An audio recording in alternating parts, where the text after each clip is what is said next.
Ny mofinaina isan'andro atolotry ny mpitandrina rakotina valina maoly.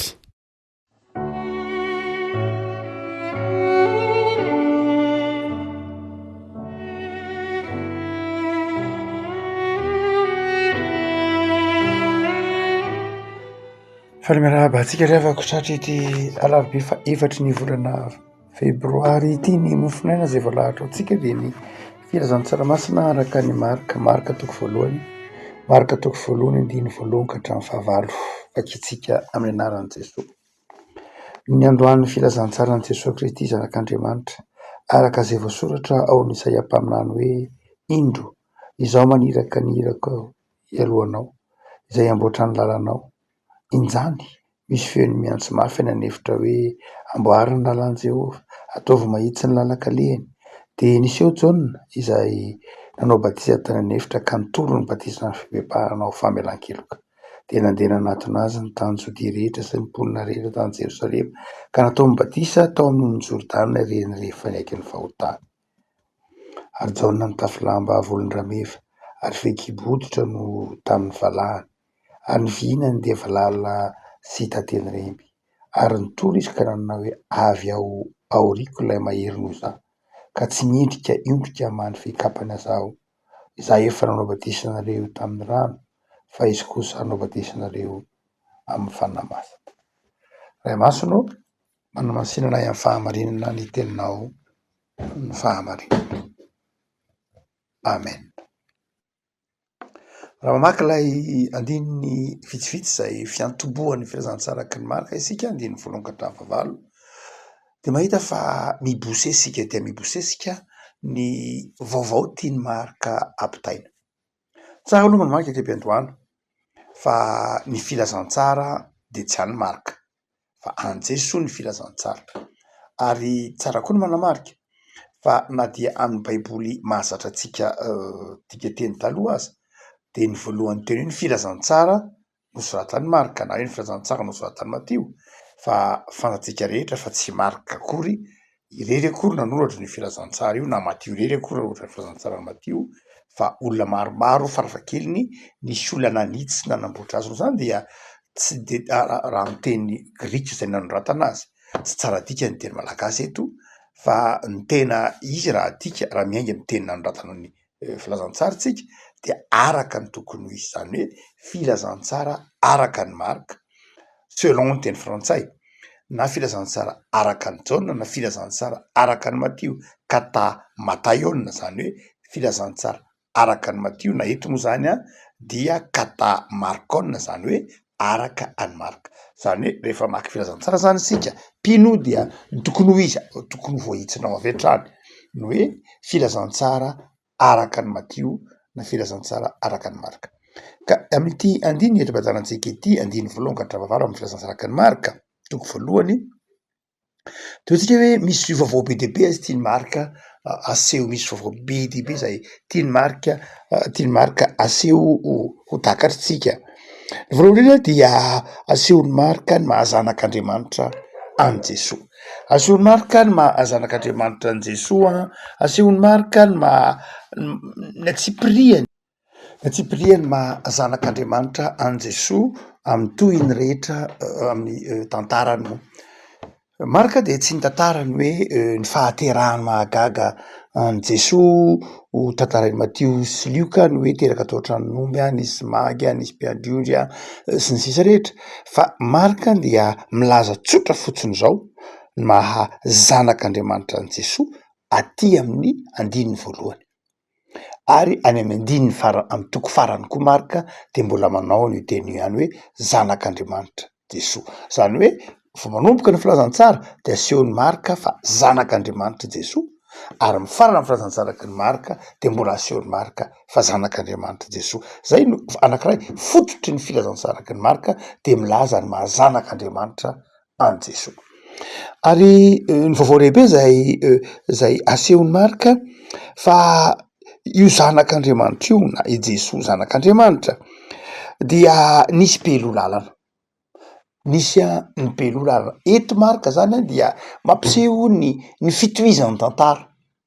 Eto marika dia maika ampiseho ny tantara fa tsy hoe eo am' Jesosy akory nanomboka ny tantara, nanomboka ny asa-pamonjena, fa Jesosy de fahatanterahany zany asa-pamonjena izany, fa nisy ny tany aloha ary misy ny aty aoriana zay nanomana zany fiaviany Jesosy zany, ary dia nifidy olona anankiray marika ny tantara manokana momba ny Jaona. Zany hoe lay Andriamanitra zay ambarany marika amin'ny alalan'i Jesosy, de Andriamanitra zay miasa ao anatin'ny tantara, Andriamanitra mitondra ny tantara, Andriamanitra mandamina ny fiainan'ny mpanompony ao anatin'izany tantara mitohy izany. Dia mibosesika dia misesika ny fanazavan'ny marika ary teny zavatra betsaka momba ny Jaona izy, fa misy lafin-javatra lehibe ary tantarainy momba ny Jaona. Dia hoy izy manao hoe i Jaona io dia nitory teny, nitory ny batisa ny fibebahana, nitory ny famelan-keloka. Fa manomboka ny fahazan-tsara marika dia asehony marika fa zava-dehibe ny famelan-keloka. Jaona de nitory ny fisiny ny famelan-keloka, fa Jesosy kosa ny fahatanteran'ilay famelan-keloka.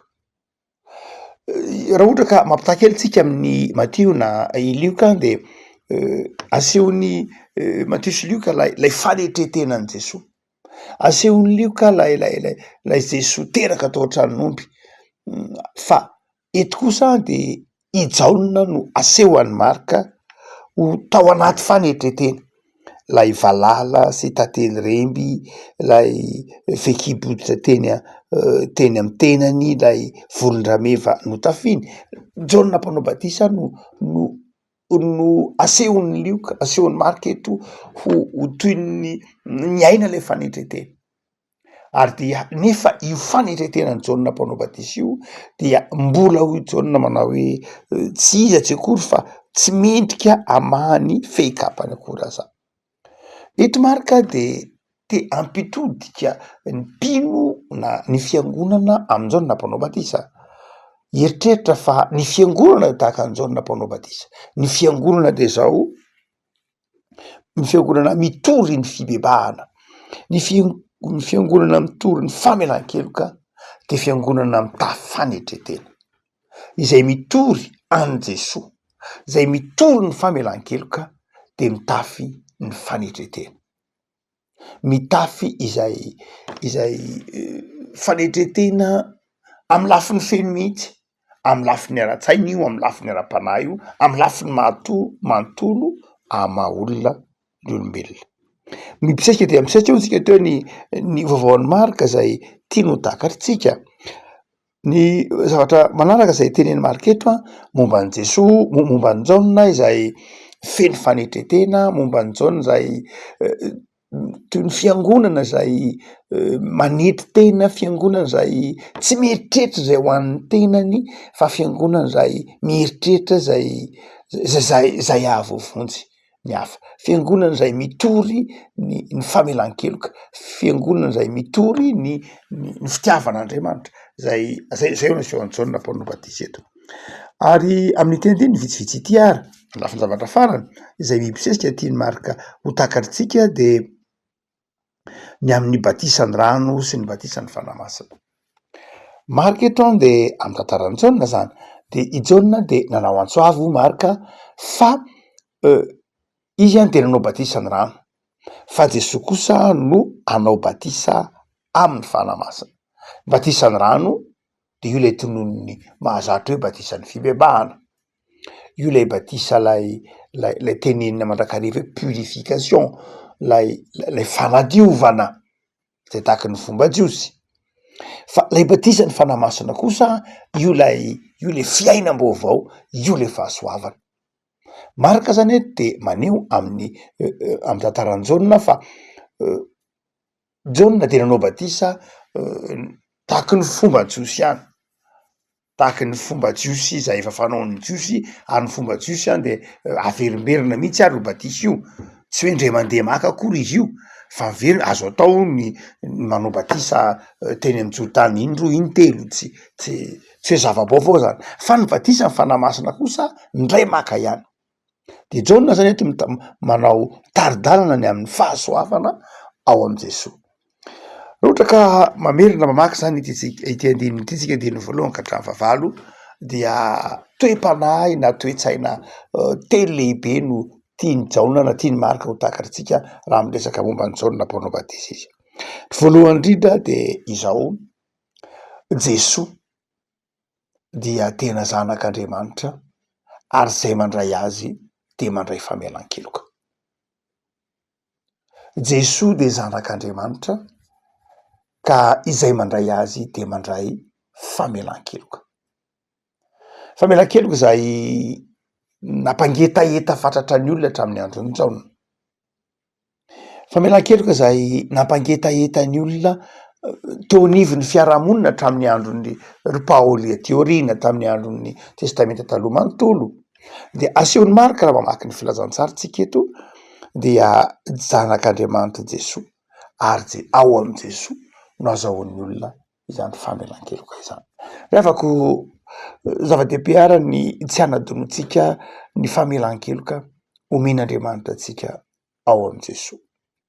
Tsy misy lalana azahoantsika famelan-keloka.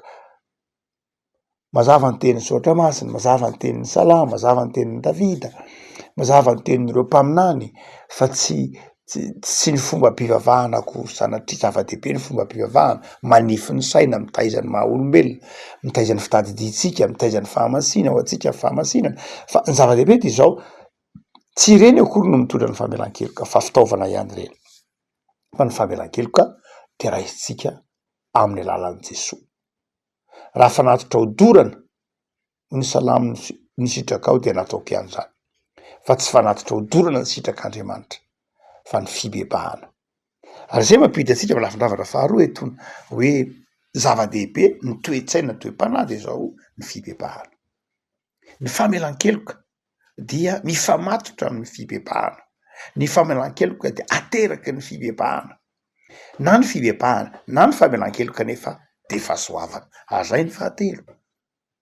Na miresaka hoe batisan'ny fanahy masina eto de fahasoavana. Reo lafin-javatra telo reo zany ivezivezy ao anatin'ny filazantsara araky ny Marika.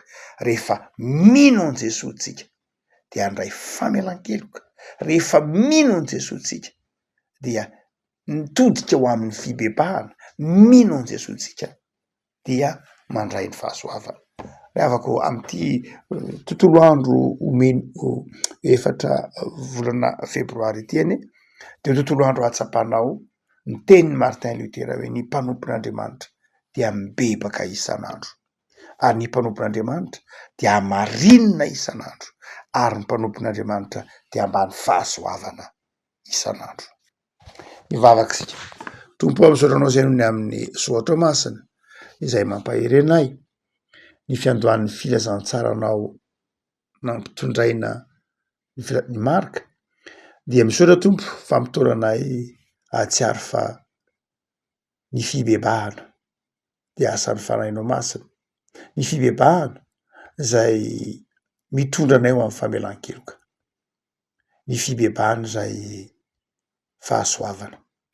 Tahiny tontolo andro nay ny Tompo, ahatsapanay fiovampo sy fiovan-tsaina, tsy anarahanay amin'ny fahazarana fa amin'ny fahatserovan-tena fa sambatra izay manana anao. De tontolo andro nay n'io Jesosy io mba hifalianay mandrakariva amin'ny zava-boarinao, amin'ny asan'ny tananao, amin'ny mpiarabelona aminay. Amin'irao fo zay ary ambino izay asan'ny tananay. De io Tompo ireo mianatra, tario ireo miasa, hoe fanambinana, hoe vazavan-tsaina anapaka amin'ny tokantrano tsiranay izay manaraka zao mofonay zao ny fahasoavana sy ny fifaliana. Saotra Jesosy. Amen.